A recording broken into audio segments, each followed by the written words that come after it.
नजारा कितना खूबसूरत है और कितना डरावना भी है। हवा और पानी का संघर्ष चल रहा है बंगाल की खाड़ी में। दर्शक बंधु, आपण मैंने देखिपे जो भाई मेघमंडल एवं बादल खंड मान घूर्णयमान अवस्था अच्छा सृष्टि होता बात्यार प्रभाव। अंडमान निकोबर दक्षिण सृष्टि होता बात्या मोन्था एवं आंध्र प्रदेश काकीनाडा एवं विशाखापट्टनम मध्य तलबा छुईवा पूरा संघर्ष जारी रखी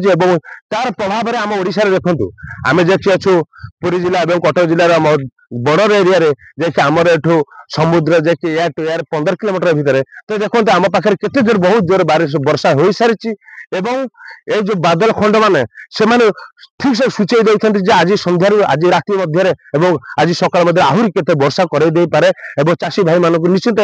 ऊपर क्षति पहुंचेब जे कि आम एरिया धान सब केंडा बाहर समय निश्चिंत इे 30-40 किलोमीटर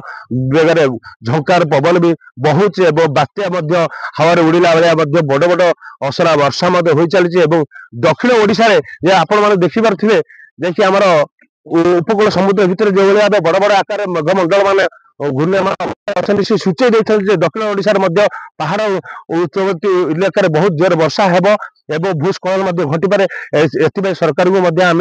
उपदेश दौर जिते संभव आपण मैंने सजग रुहतु लोक मान स्थानांतरित करने चेष्टा करूँ। निश्चित भाव में गोटे बड़ वर्षा हबार संभावना अच्छी जे कि आमडी तरफ सूचाई दिखाई कि ऑरेंज वार्निंग येलो वार्निंग आम उपकूल ओडिशा अच्छी आमर समुद्र बहुत पाखे आपण मैंने देखिपारे समुद्र भितर केड़े केड़े बादल खंड मान आम उपर देकी टोटाल घूर्णयमान अवस्था अच्छा तो निश्चिंत ओडिशा यार बड़ प्रभाव रही तो पवन बेग 70-80 किलोमीटर हाएस्ट दक्षिण ओडिशा हो पारे आम पटे कम निश्चिंत किसी ना कि आमको विपद में पकेबा और चाषी भाई मानक विपद में पकेबा। तो दर्शक बंधु आपण मानक भाव अधिक वीडियो देखा आम चैनल को सब्सक्राइब करूँ और लाइक करूँ और निश्चित कमेंट बॉक्स में कमेंट करूँ। आपण मानक आहरी निश्चित बहुत गुड वीडियो देखा मिल। धन्यवाद।